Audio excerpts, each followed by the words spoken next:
Bonjour à tous, nous vous souhaitons la bienvenue à ce webinaire dédié aux matériaux éco-responsables pour le nautisme, ayant pour but d'informer la filière Pays de la Loire sur les nouveaux matériaux en couvrant de la fabrication à la déconstruction. Trois intervenants de marque pour ce webinaire, avec Erwan Grossman de Kairos qui va nous parler de la fibre de lin, Guillaume Cléda d'Arkema qui va nous parler des résines recyclables Hélium, et de Bernard Voss d'Isomatex qui va nous parler des fibres minérales. Je passe la parole pour la première intervention à Erwan Grossman. Je vais vous parler effectivement de fibres de lin et plus généralement de biocomposites. Donc, en quelques mots, Keros, qui en est? Donc, c'est une société qui a été créée en 2007 par Roland Jourdain, qui est un coureur au large, pour accueillir et gérer ses projets de course au large. Et aujourd'hui, Keros se décline en deux parties, la partie voile, Keros Sailing, et la partie environnement. Donc aujourd'hui, on va évoquer des éléments qui se passent dans cette partie-là, environnement.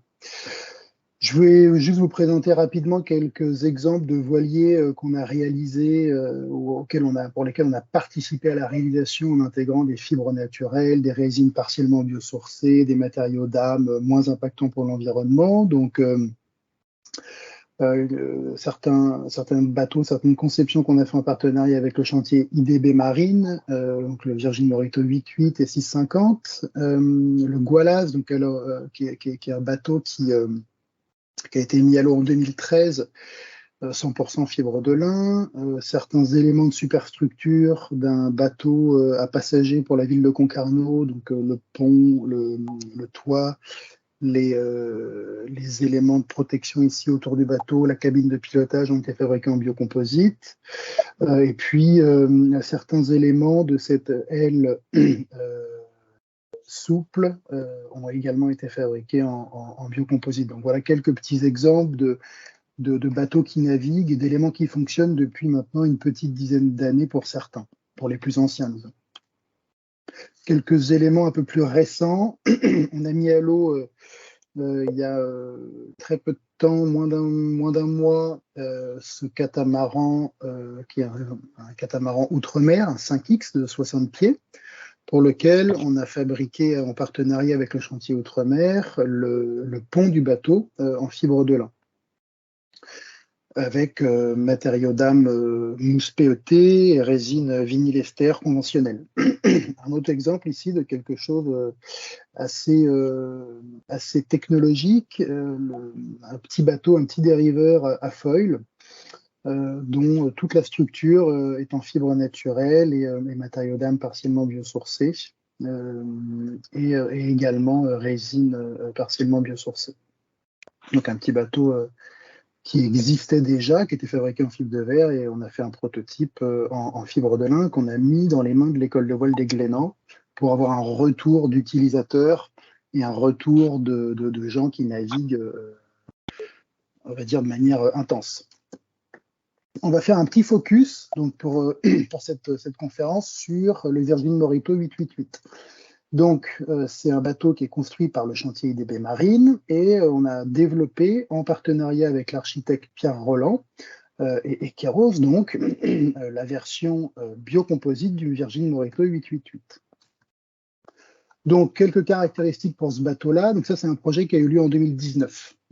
Donc, c'est un bateau qui fait à peu près 9 mètres de long. Vous avez quelques caractéristiques ici. Et à ce jour, donc la construction du premier bateau a été achevée en 2020. Et depuis, donc, il y a 3 Virgin Morito qui ont été fabriqués. Et la version Virgin, aujourd'hui, chez IDB Marine, elle est de série. C'est-à-dire que si on est client et qu'on veut acheter un Morito, eh bien, ce sera un bateau en fibre naturelle. Alors, quels matériaux ont été utilisés dans la fabrication de ce bateau et sont utilisés dans la fabrication de ce Virgin Morito? Des fibres, un matériau d'âme et une résine. Jusqu'ici, rien de spécial, ça reste des matériaux composites. Alors, quand on regarde un petit peu plus en détail, les fibres. Donc, on a utilisé des fibres de lin principalement dans le nominal de la coque du pont. Donc 100% végétal, origine Normandie. Vous n'êtes pas sans savoir que la Normandie est le premier pays producteur de lin au monde, la première région productrice de lin au monde.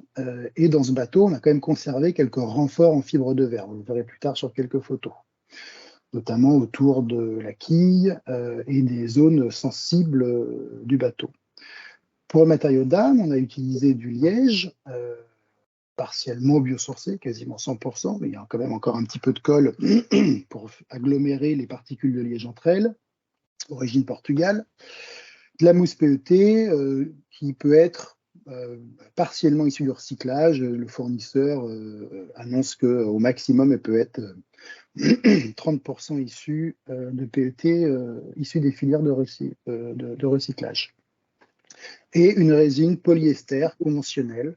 Sur ce bateau-là, on a fait le choix avec le constructeur de rester sur une résine polyester classique. Voilà quelques photos pour vous montrer à quoi ça ressemble. Drapage de la coque. On retrouve ici le nominal en fibre de lin, les zones de renfort en fibre de verre, autour du passage de l'arbre d'hélice pour le moteur, autour de la quille, autour des renforts de cadène, etc. Et puis ici, on voit les matériaux d'âme, donc au milieu le liège, qui a été utilisé en matériaux d'âme sur les parties fond de coque, et puis sur le bordé ici, de la mousse PET dont je vous parlais tout à l'heure. Alors, quel procédé de fabrication a été utilisé pour fabriquer ce bateau? Donc là, juste une petite photo du pont ici, qui lui également a été fabriqué en fibre naturelle. Donc, le procédé, c'est de l'infusion. Donc, il faut un moule qui permette de faire de l'infusion. Donc, en gros, c'est un moule qui est relativement étanche. C'est un moule qui présente des plages techniques suffisamment importantes pour pouvoir faire des freins, pour freiner la résine en bord de pièce. Jusqu'ici, rien d'extraordinaire. Les équipements, c'est un des gros avantages du procédé d'infusion, c'est qu'à part une pompe à vide, on n'a pas besoin de grand-chose. À part un paramètre assez important, je dirais même primordial, pour transformer des fibres naturelles, c'est la gestion de l'humidité. Donc il faut être en capacité de déshumidifier ces fibres avant de les mettre en œuvre, avant de les draper. Donc les particularités, quand on transforme des fibres naturelles pour fabriquer une pièce en infusion, il faut être en capacité d'étuver. Donc ça, on a développé un savoir-faire et on a été en capacité de dire, voilà, il faut déshumidifier pendant tant de temps, à telle température et à tel taux d'humidité pour assurer des propriétés mécaniques raisonnables.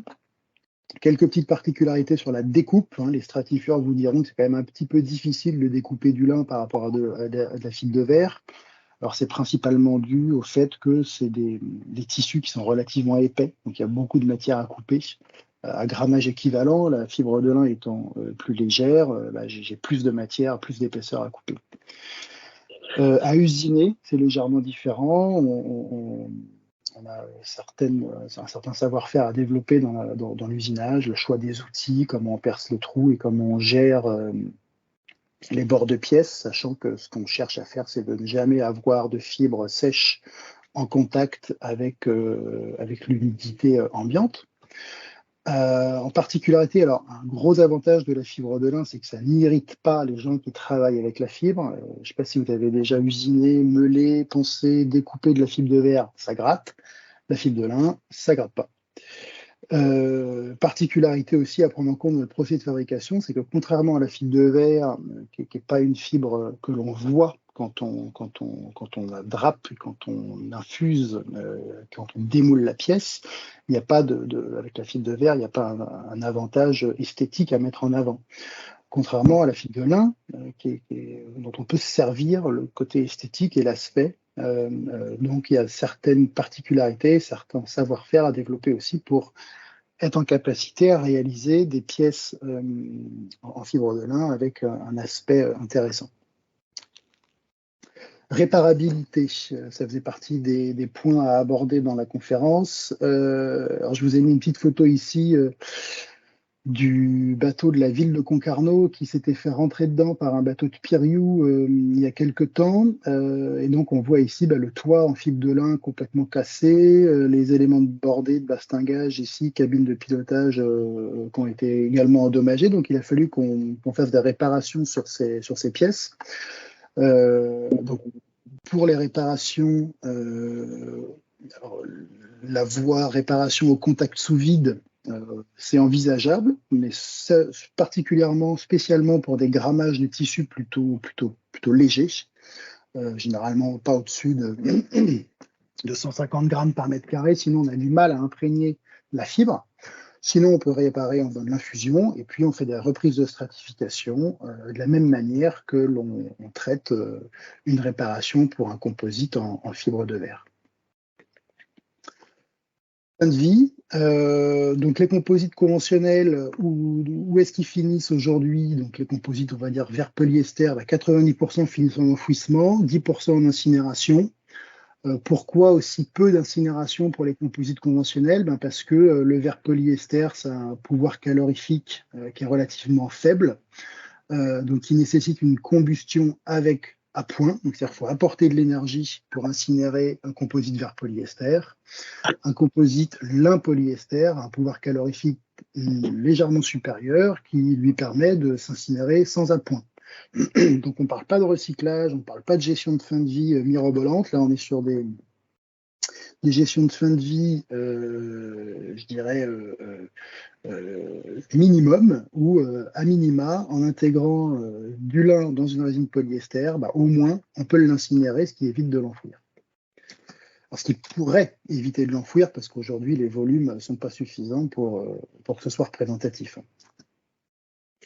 Alors, les avantages des biocomposites et les inconvénients des biocomposites tels qu'on l'a présenté ici pour le bateau Virgin Morito, il y a un impact à la production des fibres de lin qui est nettement inférieur à la production des fibres de verre, parce qu'il faut beaucoup moins d'énergie pour fabriquer de la fibre de lin que pour fabriquer de la fibre de verre.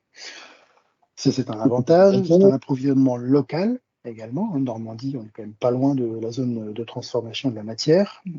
Stabilité des coûts de matières premières aussi à prendre en compte, nettement moins fluctuant que d'autres types de matières premières. L'inconvénient sur les biocomposites, quantité de résine plus importante. On ne cache pas que on arrive aujourd'hui à des taux volumiques de fibres inférieurs avec des composites intégrant des fibres naturelles qu'avec des composites intégrant des fibres de verre. La matière première est plus chère. La fibre de verre aujourd'hui, je ne sais pas, ça coûte 4 € du kilo. La fibre de lin, ça coûte entre 20 et 25 € du kilo, donc c'est plus cher. Et le poids des pièces est également légèrement plus important. Maintenant, on va voir ces avantages et ces inconvénients, comment ça se traduit pour le cas qui nous intéresse aujourd'hui, pour le Virgin Morito 888. Donc le bilan. Il y a un gain environnemental, on l'a dit, le fait de choisir des fibres naturelles qui ont un impact à la production moindre, ça représente un gain. Maintenant, il sera pondéré par rapport à la quantité de résine supplémentaire à intégrer dans la construction. Il y a un intérêt du chantier, confort des stratifieurs, ça a clairement été exprimé et c'est toujours clairement exprimé par les gens qui travaillent ces matières-là. Et si on regarde les critères de poids et de coût, eh bien, on est à un surpoids de plus 5% sur l'intégralité du bateau et un surcoût de également plus 5%. Donc aujourd'hui, 5% sur un bateau comme ça, en gros, c'est le poids d'un équipier supplémentaire avec son équipement.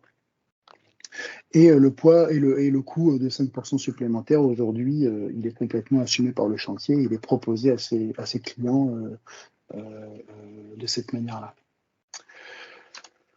La suite, c'est quoi? La suite, c'est le petit frère, le Virgin Morito 650, qui est un bateau qui est déjà en construction au chantier IDB Marine et que IDB Marine propose déjà à ses clients.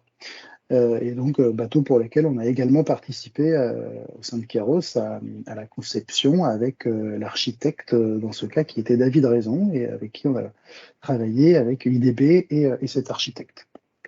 Voilà, j'ai fait rapidement. Je vais laisser un petit peu de temps pour les questions. J'espère que la présentation vous a plu et je vous écoute si vous avez des questions.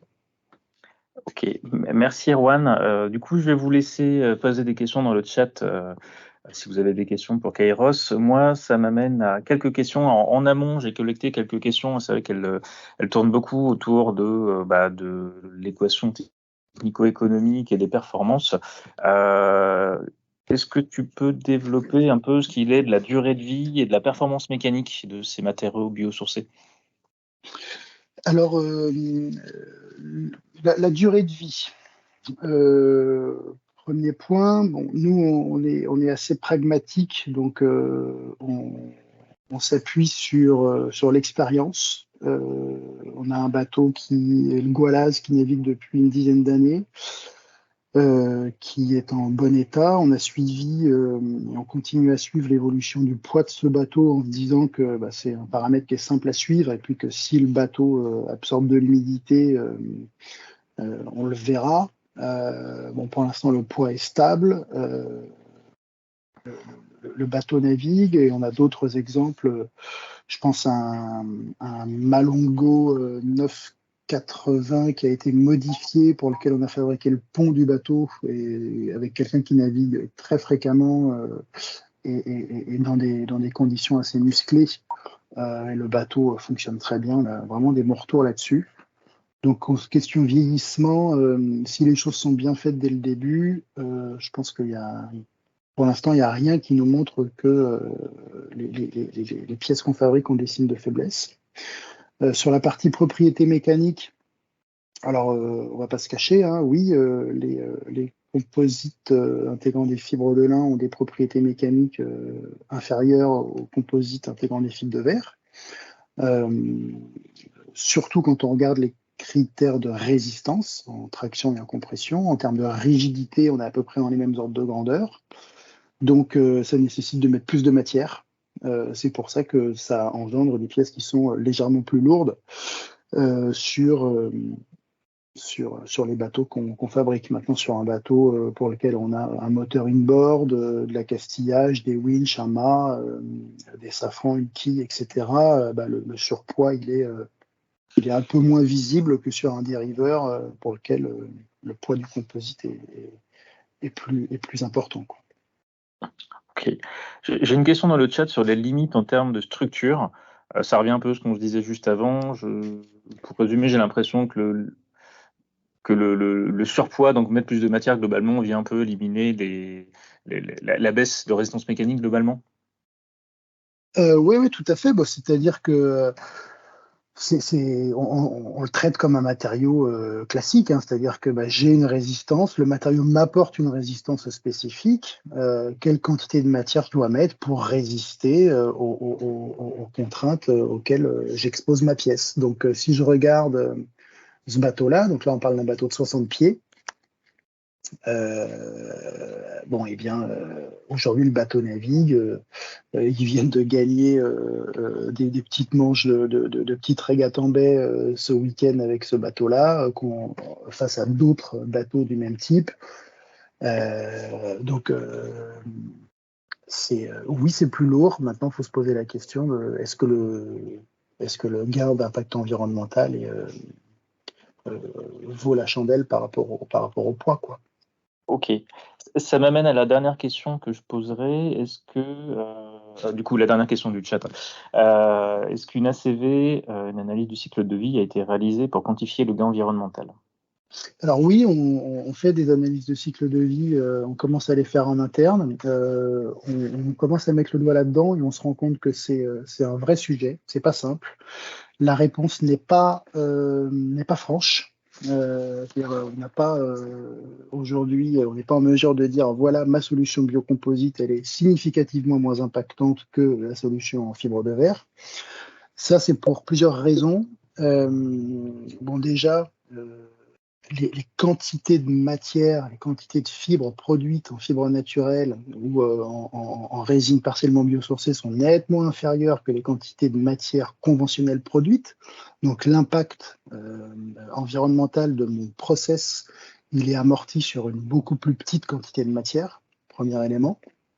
Deuxième élément, nous, on est en lien direct avec les producteurs, avec les agriculteurs, avec les tailleurs, avec les tisseurs, avec toutes les étapes de fabrication des semi-produits. Donc, on a des données environnementales qui sont extrêmement robustes, qui sont extrêmement poussées, alors qu'on compare ces matériaux, on compare ces fibres à des fibres de verre pour lesquelles on ne connaît pas très bien les étapes de transformation qui sont prises en compte dans les bases de données. Donc aujourd'hui, Le gain, il est pas franc et ça nécessiterait d'avoir de la part des producteurs de fibres de verre des données beaucoup plus robustes pour pouvoir comparer des choses comparables. Donc aujourd'hui, on joue sur des critères qui sont la proximité, qui sont l'impact à la production, mais il y a clairement un vrai et gros travail à faire pour être confiant dans les résultats d'analyse de cycle de vie qu'on pourra communiquer. D'accord. Bon, ben merci en tout cas à Kairos en général et Erwan Grossman d'avoir présenté ces quelques diapos sur les fibres biosourcées. On va désormais passer à l'intervenant suivant, Guillaume Cléda d'Arkema, qui va nous parler de résine, donc le complément en fibres. Si Guillaume, tu peux reprendre la main sur la présentation. Donc, je vais vous présenter la résine hélium d'Arkema, qui est une résine thermoplastique, liquide, réactive. Donc, c'est une résine qui nécessite deux composants, généralement la résine et un amorceur de polymérisation, dans la plupart des cas un peroxyde organique. Typiquement le même type de peroxyde organique qu'on utilise classiquement pour réticuler des polyesters ou des vinylesters. On a développé toute une gamme de résines pour ajuster les caractéristiques de la résine au procédé de mise en œuvre, donc pour l'infusion, pour le RTM, pour la certification au contact, la pultrusion. Donc on peut ajuster assez facilement les conditions de polymérisation de la résine. On a des résines qui polymérisent aussi bien à température ambiante qu'à plus haute température. Et puis, la plage de temps de gel de la résine va de 2 minutes, moins de 2 minutes pour les résines de pultrusion, les résines pour le RTM, à plus de 3 heures pour les résines d'infusion, suivant ce qu'on veut faire. Et à la fin de la mise en œuvre, on obtient donc un composite thermoplastique. La technologie hélium est basée sur une chimie acrylique. Et donc, les résines contiennent du méthacrylate de méthyle, qui est un liquide inflammable, pas très différent de ce qu'on rencontre avec un polyester qui contient du styrène, de ce point de vue-là, même si le point éclair du méthacrylate de méthyle est un peu plus bas que celui du styrène. Et puis, le méthacrylate de méthyle a aussi une odeur caractéristique qui est assez peu gênant suivant les procédés de mise en œuvre qu'on va retenir. Donc, typiquement, l'idée derrière la résine hélium, on part des monomères acryliques pour formuler une résine qui est mise en œuvre par nos clients. Et nos résines sont tout à fait compatibles avec les fibres de verre, les fibres de carbone, aussi bien les fibres naturelles. Il y a pas mal de clients qui utilisent nos résines avec des fibres de lin notamment. Et puis on connaît aussi bien les fibres d'Isomatex qui font un très très bon complément avec nos résines. Les produits arrivent, ont leur vie, et en même temps qu'on a mis sur le marché nos résines hélium, nos résines thermoplastiques, on a immédiatement commencé à travailler sur les filières de recyclage, avec deux grandes voies, deux grandes technologies, soit du recyclage mécanique. Donc là, c'est typiquement ce qu'on imagine quand on pense recycler un composite, enfin un thermoplastique. On vient broyer, on regranule le tout, et puis on a assez vite un campand injectable ou extrudable avec la fibre de renfort qui reste dans le matériau et qui peut avoir une nouvelle vie. Et puis pour certains marchés, principalement l'éolien, qui est un marché de masse, avec beaucoup de déchets produits par ce type de marché, on met au point des procédés de recyclage chimique qui consistent à venir dépolymériser la résine, soit dans les déchets de production, soit pour les produits en fin de vie, pour recollecter le monomère qui constitue la résine. Et dans ce cas-là, on sépare la fibre de la résine. Donc typiquement, les bénéfices d'une résine hélium soit par rapport aux autres résines thermodures liquides pour les composites, soit par rapport aux autres thermoplastiques qui se mettent en œuvre par voie fondue, sont principalement d'excellentes propriétés mécaniques, notamment en contrainte à rupture. On a des résines qui sont très très fluides, qui permettent d'incorporer des quantités très importantes de fibres de verre, même plus importantes que ce qu'on a l'habitude de voir avec des thermodurs, beaucoup plus importantes que ce qu'on a l'habitude de voir avec des thermoplastiques en bois fondu.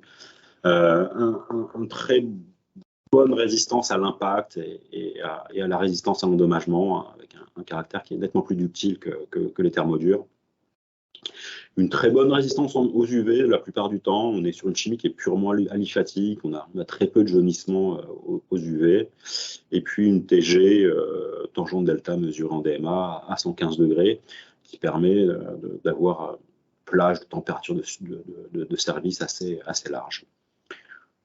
Le deuxième gros avantage dans cette famille de résines, c'est la facilité de mise en œuvre. Donc on a des résines qui, dans l'ensemble, ont plutôt de basse viscosité. Quand on parle de thermoplastique, on imagine des granulés, voire de la poudre. Là, on a vraiment une résine qui est très, très liquide. Typiquement, nos résines d'infusion ont une viscosité de 100 millipascales seconde ou 100 centipoises. Donc, c'est très, très, très liquide. On est capable d'ajuster la réactivité de la résine, soit 2 minutes pour les résines qui polymérisent à chaud, à plus de 3 heures pour les résines d'infusion classiquement utilisées pour l'éolien.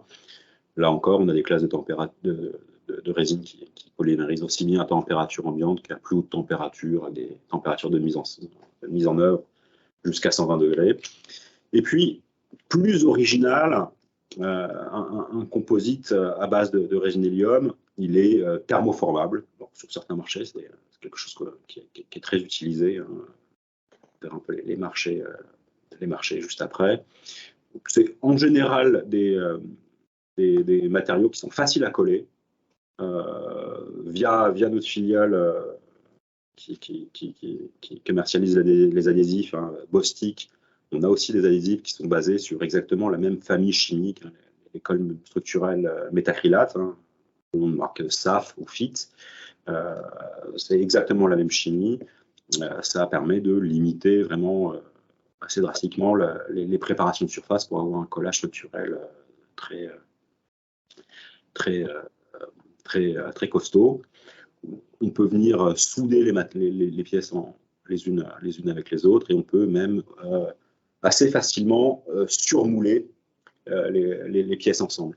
Donc, surmouler, soit avoir un élément préfabriqué qu'on vient remettre au fond d'un moule d'infusion et surmouler avec de la résine liquide, ou aussi bien avoir un élément très structurel qu'on vient mettre dans un moule d'injection thermoplastique, par exemple, pour surmouler un thermoplastique autour. Un autre point important qui, pour nous, est lié à la processabilité et qui est un point très important, parce que c'est vraiment notre responsabilité quand on met sur le marché une nouvelle technologie de résine, c'est de veiller à utiliser des matières premières qui ont la plus faible toxicité possible. Donc, depuis le début de l'aventure des résines hélium, on a fait le choix de ne pas avoir de styrène, ni de bisphénol A, ni de sel de cobalt dans nos formulations. Et on essaye au maximum de se tenir à l'écart des matières premières les plus controversées vis-à-vis de la toxicité humaine. Ensuite, j'ai un peu évoqué le sujet, mais les deux voies pour le recyclage, soit par compoundage, par recyclage mécanique, soit par dépolymérisation avec du recyclage chimique.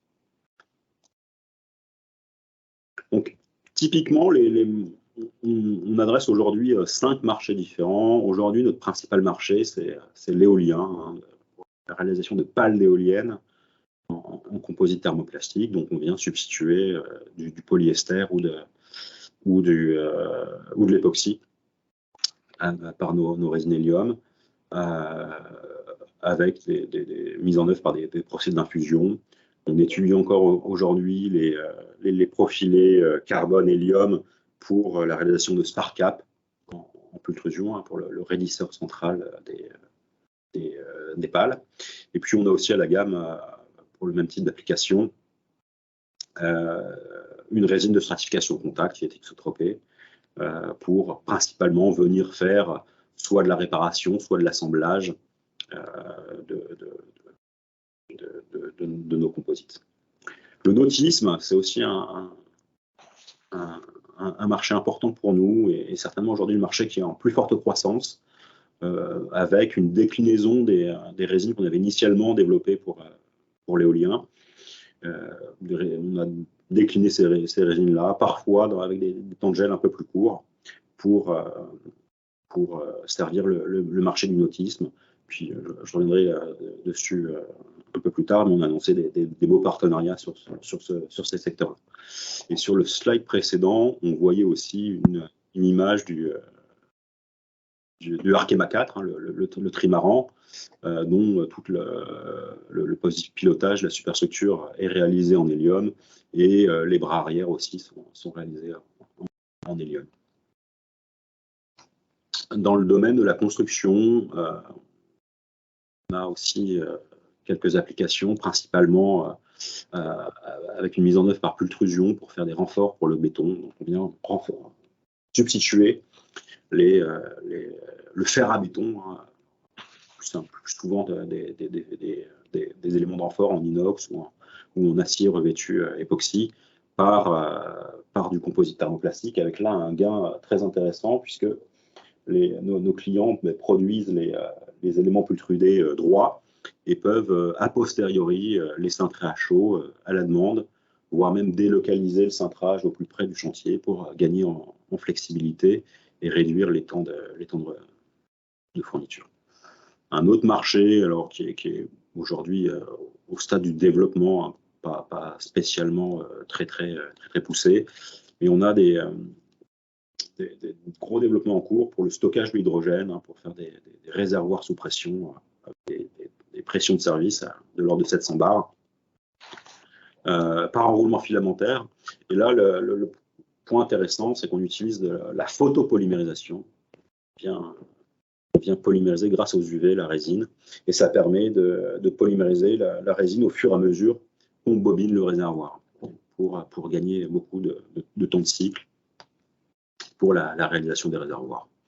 Enfin, on a quelques petits clients, alors c'est plus anecdotique, hein, chez nous, mais qui utilisent des composites hélium pour des biens de grande consommation, des semelles de chaussures, des articles de sport et loisirs. Voilà une idée de la gamme. Donc ça, c'est à peu près les principaux produits qui sont disponibles en Europe. Donc avec les résines d'infusion, hein, qui sont les produits les plus disponibles. Donc la série 188O pour la fibre de carbone, 188XO pour la fibre de verre, les fibres naturelles aussi, avec une plage de réactivité de l'ordre de 60 à 80 degrés. C'est une résine qui se catalyse avec du peroxyde de benzoïle, et c'est une résine qui a été certifiée par le DNVGL pour les applications éoliennes. La nouvelle génération de résines, 191XO-SA, sont des résines alors tricomposants. On a 2 composants résine et un peroxyde liquide, hein, généralement du PMEC, hein, Butanox M50 par exemple de Nourillon, ou Norox KP9 de United Initiator. Là, c'est une résine qui est un peu particulière, hein, qui est vraiment issue du savoir-faire pour l'éolien et qui trouve beaucoup d'applications pour le nautisme aujourd'hui, avec une très grande facilité d'adaptation du temps de gel de la résine directement chez le client. En sélectionnant le bon peroxyde, on peut ajuster la réactivité de la résine de moins d'1 heure, hein, typiquement 3/4 d'heure, jusqu'à plus de 3 heures. Juste en dessous, la résine de reprise de stratification, qui sont aussi intéressantes pour le marché du nautisme. Donc, quand on résume, hein, les cas d'usage, hein, c'est soit des résines pour l'infusion, soit des résines d'enroulement filamentaire. On peut aussi imaginer utiliser des éléments préfabriqués en pultrusion et les surmouler directement dans un moule d'infusion. C'est des pratiques qu'on a validées pour l'éolien et qui marchent aussi pas mal pour le nautisme. Dans l'actualité, il y a maintenant quelques années, on avait gagné un Jack Innovation Award pour le concept des barres de renfort en composite pour le béton. Et l'idée, c'est de pouvoir fabriquer des barres de renfort droite, hein, et par pultrusion avec cette fois-ci plus de 80% de fibres de verre en masse, et de les cintrer a posteriori. On va parler en deux mots là, du projet Zebra, hein, qui est un consortium qui nous lie avec LM Wind Power, Owens Corning, Suez pour le recyclage et Engie comme maître d'ouvrage. Donc l'idée, c'est de reconcevoir deux designs de pales éoliennes, de les fabriquer, de les tester, de les faire certifier pour en faire des pales qui soient commercialisables. Et l'idée derrière, pour aller un peu plus loin que uniquement la reconception de pales éoliennes, c'est de montrer la faisabilité du recyclage à la fois de tous les déchets de production, donc tous les consommables d'infusion, les médias de distribution, les pile-ply, les tuyaux en polyéthylène gorgés de résine, sont tous collectés, broyés, triés par Suez pour ensuite venir alimenter différentes filières de recyclage, à la fois du recyclage mécanique, donc on peut venir assez aisément compounder ces matériaux. Alors, suivant la sélection et le tri qu'on en fait avec des propriétés diverses, hein, on peut aller chercher des produits assez efficaces du point de vue mécanique, ou au contraire limiter au maximum le tri, prendre un peu de tout venant et faire un magma qui peut avoir certaines utilisations, mais dont les performances sont plus limitées. Et aussi recycler la pale d'éolienne elle-même. Donc on a déjà réalisé dans le projet deux pales d'éoliennes, donc une là, qui est partie en test et l'autre qui est partie au broyage, pour montrer la faisabilité du recyclage, et notamment le recyclage par dépolymérisation avec la séparation de la résine et de la fibre. Donc on collecte avec près de 85% de rendement tout le monomère qui constitue le composite, et on rend à Owens Corning en l'occurrence leurs fibres de verre broyées mais relativement propres. Et donc eux étudient à quel niveau ils sont capables de faire re-rentrer cette fibre de verre recyclée dans leur propre chaîne de valeur. Alors plus spécifiquement dans le domaine du nautisme, hein, on a communiqué là en début d'année sur notre partenariat avec la marque Boston Whaler aux États-Unis, qui fait des petits bateaux moteurs de pêche promenade. Donc il lance à la fin d'année là les premiers petits bateaux là, de promenade en coque et pont composite hélium, fibre de verre, avec des concepts assez nouveaux, à la fois dans la construction du bateau et à la fois dans leur communication. Donc les premiers éléments proto naviguent au quotidien aujourd'hui déjà avec nos résines. Voilà pour le tour d'horizon sur les résines hélium. Je serais ravi de répondre à vos questions. Très bien, merci. Je vais commencer par une première question qui est apparue dans le chat. Avec une température de 115 degrés, n'y a-t-il pas de risque de marquage du pont en cas de contrainte forte de soleil dans les zones équatoriales, par exemple?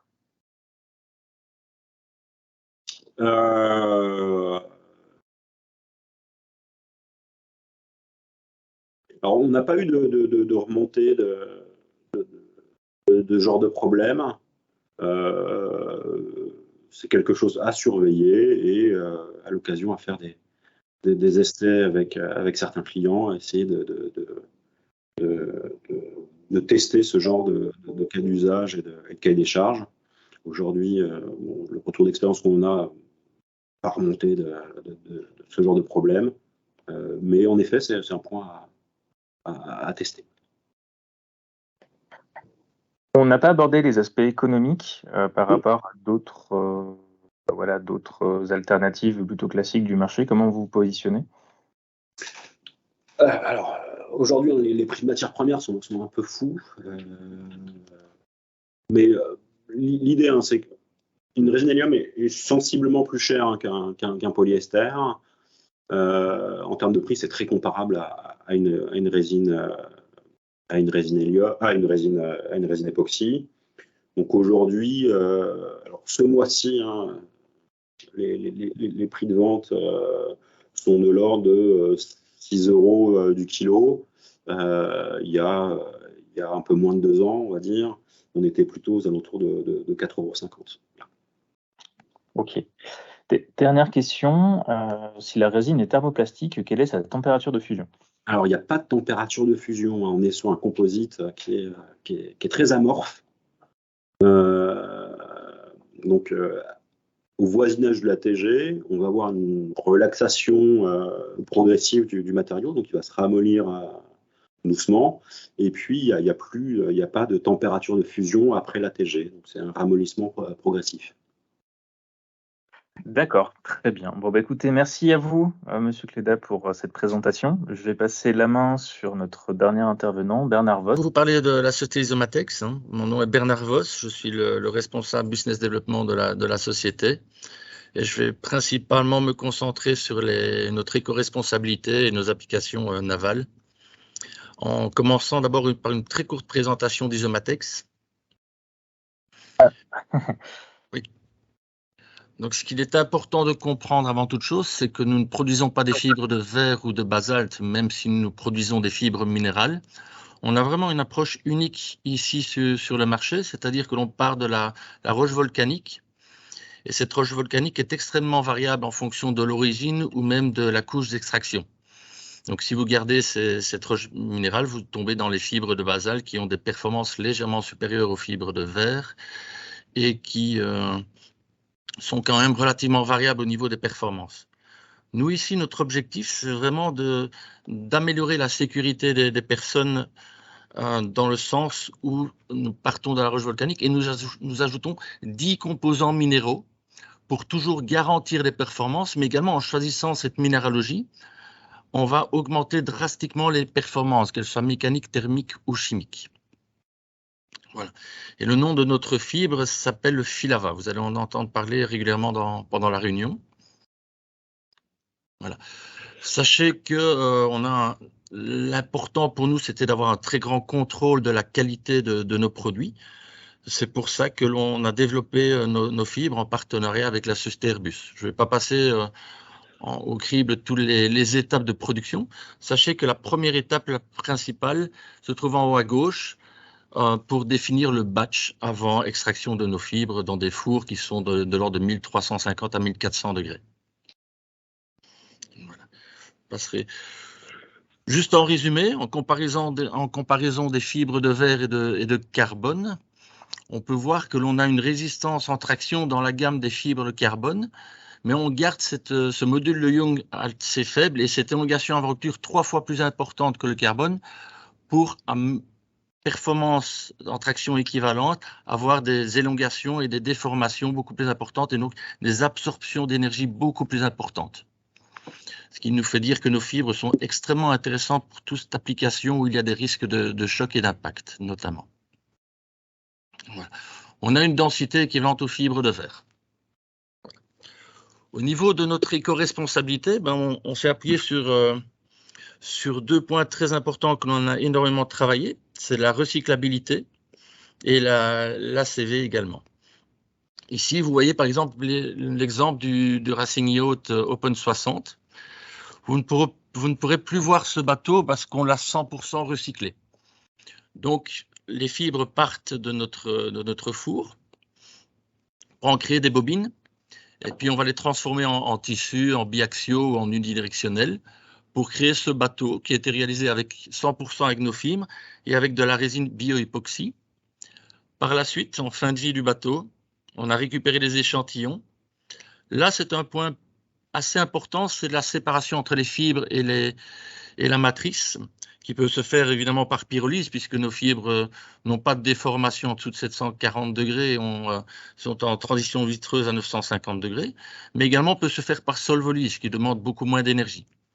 À partir du moment où on a séparé les fibres de la résine, on va récupérer nos fibres chez nous, soit on les utilise pour une autre application, tels que par exemple renfort d'asphalte et autres, ou de béton, mais également on peut également en analyser la minéralogie. Et si cette minéralogie a été altérée par la transformation par solvolyse ou pyrolyse, on peut ajouter les composants minéraux nécessaires pour avoir à nouveau le même batch et reproduire des fibres avec exactement les mêmes performances mécaniques. Ce qui a été prouvé sur ce mini-bateau, sur ce mini-transat. Voilà. Au niveau de l'ACV, un point très important, c'est le fait d'avoir nos matières premières très proches de chez nous. Donc, nous produisons nos fibres en Belgique. On n'importe pas des fibres d'autres pays. Non, on produit encore nos fibres en Europe. La matière première, la minéralogie et les composants minéraux qui viennent d'Allemagne, donc très proches de chez nous, et nos transformateurs, que ce soit pour les tresses, tricots, tissus unidirectionnels, biaxiaux, ou même pré-preg feutres, ou même ceux que vous voyez là, ce sont des structures de coques de bateau avec du balsa et nos fibres induites en époxy aux extrémités. Mais tous ces partenaires-là, nous les avons trouvés en Europe. Donc, pour transformer nos fibres en produits semi-finis, nous sommes arrivés maintenant à l'ordre de 70 partenaires actuellement. Voilà. Et donc, déjà au niveau transfert et transport pour les transformations de nos fibres, on a un CO2, une libération de CO2 extrêmement faible. Également, vous allez nous dire que pour des fibres devant atteindre des températures de 1400 degrés dans nos fours, ça demande énormément d'énergie. Comme on est une jeune société, on a eu l'occasion de pouvoir partir d'une feuille blanche et de développer des approches vraiment innovantes avec des chauffes, par exemple par électromagnétisme, avec un phénomène qui est assez intéressant de self-excitation à partir de 1000 degrés, où on a le batch qui peut s'auto-mélanger grâce à ces approches électromagnétiques, de chauffe électromagnétique. Et donc, on a un très faible niveau de besoin d'énergie électrique en comparaison aux fibres de verre et même des fibres de carbone. Également, notre fournisseur d'électricité nous garantit de l'énergie verte issue du parc éolien proche de chez nous. Voilà. Également, pour le mélange des fours que l'on a ici, on le réalise par oxycombustion. Donc, on a besoin de 60% en moins de gaz permettant justement ce mélange. Voilà. Également, du côté d'Isomatex, on a des développements tels que circuit fermé de nos systèmes de refroidissement, récupération des eaux de pluie, également recyclabilité de tous les déchets que l'on produit ici au niveau des fibres. Imaginez que l'on produise une fibre. De la roche volcanique, on extrait des filaments de l'ordre de 9, 10 ou 11 microns que l'on va venir assembler pour créer ce que l'on appelle le rouving. Et puis, on peut aller jusqu'à faire des assemblages jusqu'à 2400 tex. Et tous ces assemblages ont des restes de bobines que l'on peut revenir réintégrer dans nos fours. Également, au niveau des tisseurs, on a des partenariats pour récupérer les restes de tissus et ce qui reste après tissage pour venir ici les récupérer et les mettre dans nos fours. Voilà. Également, comme on est une société européenne, on respecte évidemment toutes les législations dues aux directives environnementales de l'Europe. Donc, tout ce qui est enzymage appliqué sur nos fibres, l'enzymage est une sorte de coating permettant l'adhérence entre la fibre et la matrice, sont à base aqueuse notamment. Et tous les composants chimiques qui sont dans cet enzymage respectent les normes européennes. Par exemple, pour la résine hélium de chez Arkema, nous avons développer dans notre propre laboratoire un enzymage qui va amener la meilleure compatibilité entre la fibre et la matrice pour avoir les meilleures performances du composite en lui-même, mais également toutes les meilleures performances dans le temps. Donc une durée de vie optimale de la fibre. En fonction que vous allez utiliser de l'époxy, des fibres phénoliques, des fibres vinylester, de l'hélium ou des fibres thermoplastiques, on va vous fournir l'enzymage qui va vous permettre d'avoir la durée de vie optimale du composite, ce qui amène également une sécurité du produit final, mais une durée de vie également dans le temps, ce qui a un impact environnemental assez important. Je vais finir ma courte présentation par quelques exemples, notamment de bateaux, de batteries, de protection de batteries électriques, mais également certaines applications de surboat et de kayak. Voilà. Ici, l'idée, c'est de vous permettre d'aller voir certaines applications qui ont déjà été réalisées avec nos fibres, telles que les projets iFly, Innovation Yacht, qui va démarrer, qui va partir des Sables d'Olonne dans fin du mois de juin, normalement, pour un double tour du monde, sans escale, 6 mois, seul en mer, et Hammer Yacht. Voilà. Donc, si vous pouvez revenir en arrière. Voilà. Pourquoi, par exemple, Hammer Yacht, vous allez pouvoir voir sur leur site, hein, je vous ai mis le site, a choisi nos fibres de renfort Filava. En plus du fait d'être 100% recyclable et d'avoir une approche cradle to cradle, il a été notifié que nos fibres sont beaucoup plus faciles à mettre en œuvre. Cela est dû principalement à la souplesse de nos fils, mais également à l'enzymage que l'on applique sur nos fibres qui vont être adaptées à la résine. Et donc, on va amener une meilleure mouillabilité et compatibilité entre la fibre et la résine qui nous permet d'avoir des gains de temps de mise en œuvre. Également, le fait d'avoir des propriétés mécaniques dans la gamme du carbone avec des élongations de rupture beaucoup plus importantes nous permet de réduire également les coûts de fabrication puisque l'on va devoir, à performance égale aux fibres de verre, mettre beaucoup moins de couches, beaucoup moins de matière et donc beaucoup moins de résine également. Voilà. Également, pour ce genre de bateau, il était très important d'avoir des très grandes performances de résistance au feu, isolant thermique, mais également protection au feu, permettant une durée dans le temps d'isolation thermique des bateaux. Voilà.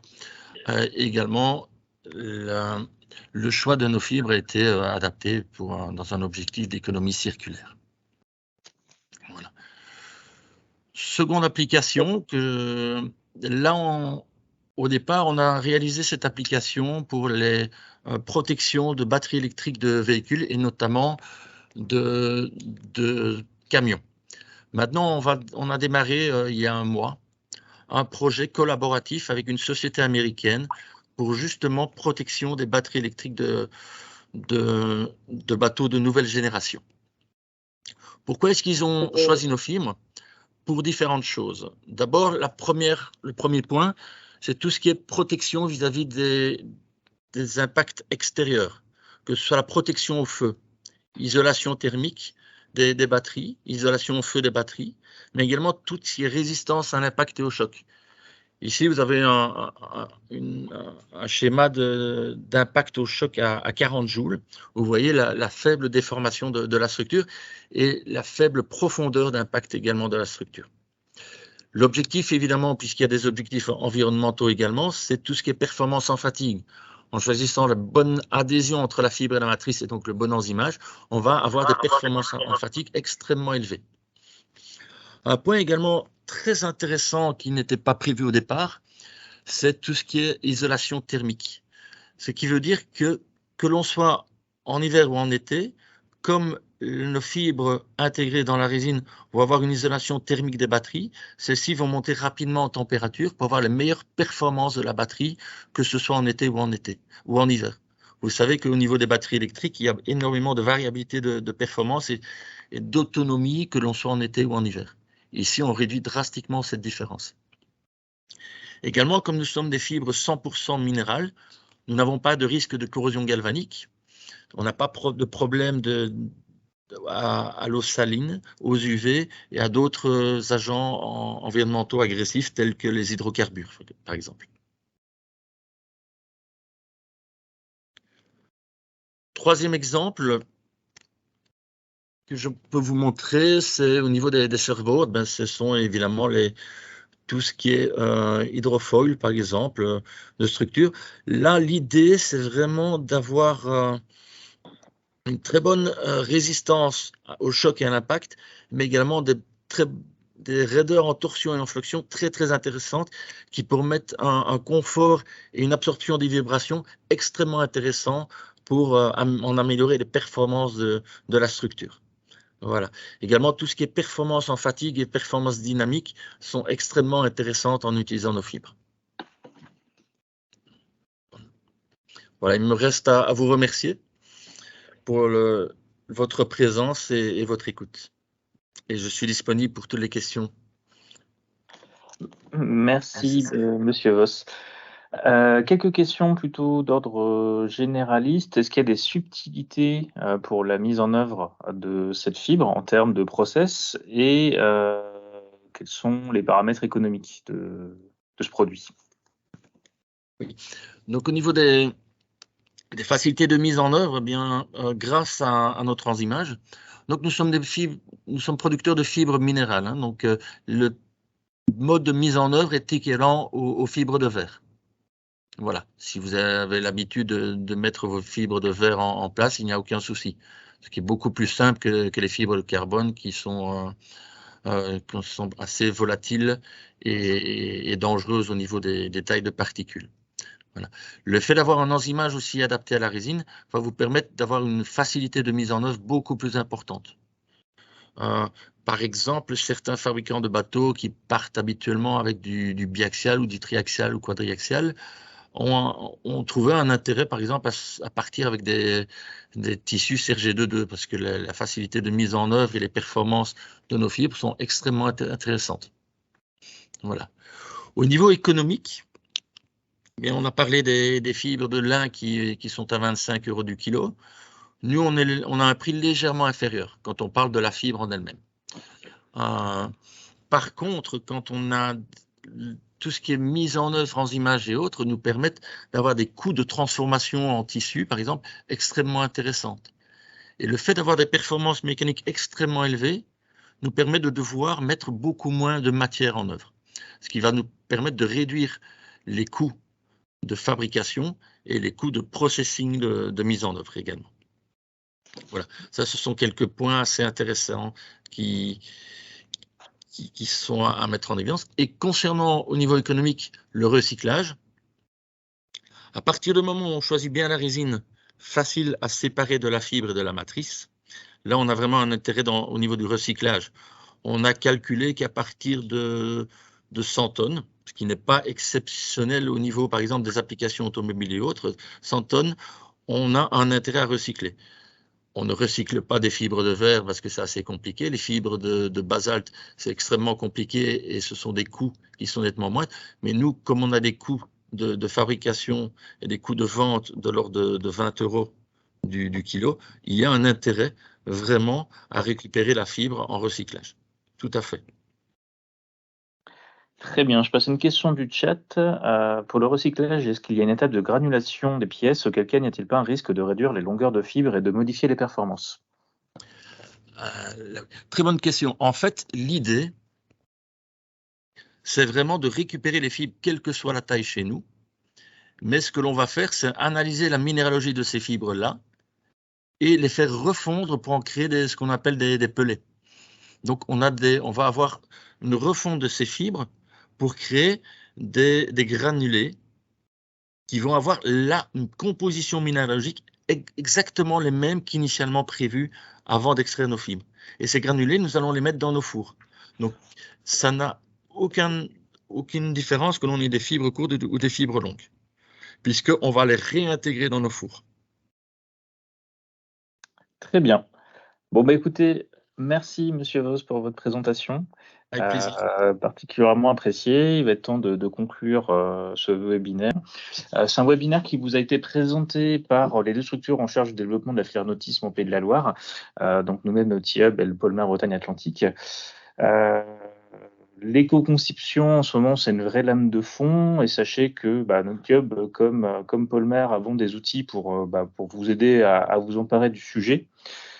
Côté Nauti-Hub, on fait de l'information un peu comme on le fait là sur des techno et des tendances technologiques, des mises en relation techniques, le financement des innovations court terme et tout ce qui va être derrière l'utilisation de nouveaux process.